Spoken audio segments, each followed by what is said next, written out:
Depuis 3 jours, sur les écrans parisiens, il y a un nouveau René Clair. C'est ainsi qu'il est convenu d'appeler le film de René Clair, qui sort tous les 2 ou 3 ans à peu près, nous attendons notre plaisir, le nouveau René Clair. Et tous les 2 ou 3 ans, les Français retrouvent avec plaisir un nouveau film de René Clair. C'est un événement artistique et en même temps sentimental, car pour chacun d'entre nous, autour de nos 20 ans, il y a toujours eu le souvenir du charme que nous a apporté un film de René Clair, que ce soit La beauté du diable ou bien Le Million. Et ce soir, pour accueillir René Clair, il nous fallait un décor. Il nous a semblé que le plus simple, le plus fastueux en même temps, serait de demander un décor sonore à son vieil ami, Georges Vamparis. La collaboration entre Georges Vamparis et René Clair a commencé, je crois, avec Le Million. C'est exact. C'est celui-là.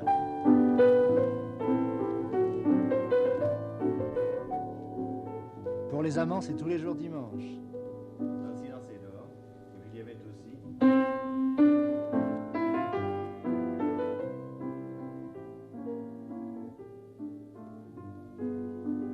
Je te reverrai chaque nuit. Les belles de nuit. Et dans tout l'or du monde, je pense que Bourvil chante une chanson. Oui, il chante une chanson.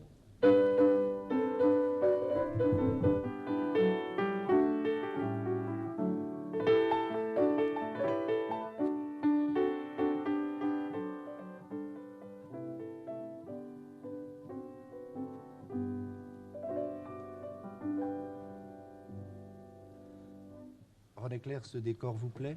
Oui, je le connais. Puisque nous allons parler de tout l'or du monde, il serait peut-être bon tout d'abord de mettre un sous-titre. C'est une comédie satirique, une comédie dramatique? Moi, je l'appelle comédie, mais enfin, c'est à la critique de lui donner une appellation plus précise et surtout au public. En 2 mots, l'histoire, le sujet. Sujet, l'histoire. C'est une histoire vraie, en un sens. Quelque chose qui est arrivé il y a assez longtemps, dans le sud de la France. Une histoire extrêmement simple, si vous voulez bien.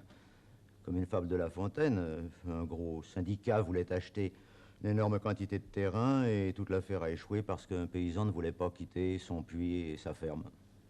C'est tout. C'est une histoire que j'ai eue en tête pendant longtemps et que j'ai fini par développer, surtout le jour où je me suis aperçu que Bourvil convenait parfaitement au rôle, et je dis aux rôles au pluriel, au rôle qui était nécessaire pour ce film. Les milieux qu'on voit évoluer dans le film sont surtout les milieux des paysans du centre de la France, et puis les milieux d'affaires, de journalisme. Oui, il y a une opposition, si vous voulez bien, enfin si le terme n'est pas trop prétentieux, c'est une comédie de caractère, opposition des caractères entre les caractères des gens de la ville et le caractère traditionnel de certaines parties de la France.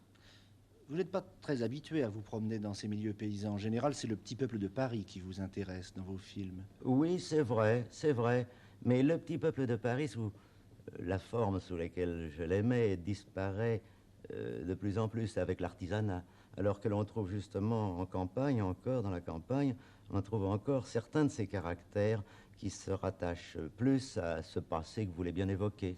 Est-ce que vous ne seriez pas sensible aussi au costume, à l'apparence des personnages ? Oui, parce que le costume des paysans est resté un peu plus fidèle à leur caractère, alors que malheureusement, je dis malheureusement parce que étant né aux Halles, j'ai connu les Halles avec tous les costumes pittoresques de l'époque, je dis malheureusement, tout le monde a un petit peu tendance aujourd'hui à s'habiller de la même manière, n'est-ce pas, le blue jean, il n'y a plus le costume qui caractérisait une profession. Dans ma jeunesse, j'ai encore connu au quartier latin les poètes qui s'habillaient en poètes, par exemple. Il faut rendre hommage à l'Académie. Il y a aussi le costume d'académicien que vous allez porter. Il n'a pas bougé, celui-là.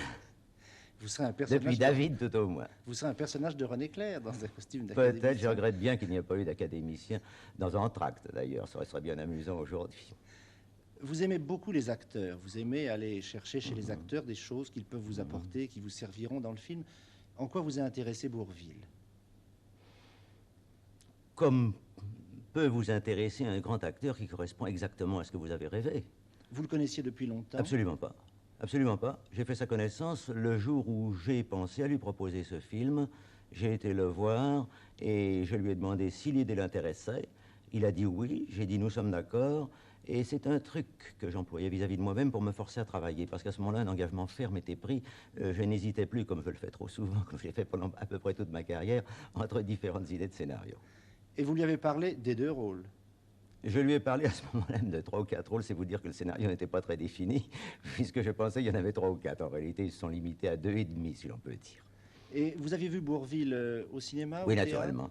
Naturellement. Je l'avais vu au cinéma et j'avais constaté les extraordinaires progrès, si l'on peut dire, qu'il faisait. C'est-à-dire qu'il était sorti de la première personnalité qu'il avait imposée au public et maintenant montrait toute la gamme de talents qu'un grand acteur peut montrer.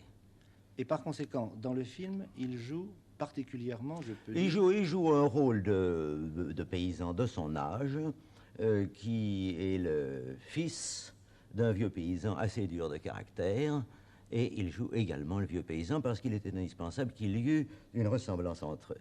Ce n'était pas du tout pour s'amuser à faire un double rôle, qui est un très vieux truc, mais véritablement c'était utile pour l'esprit du scénario.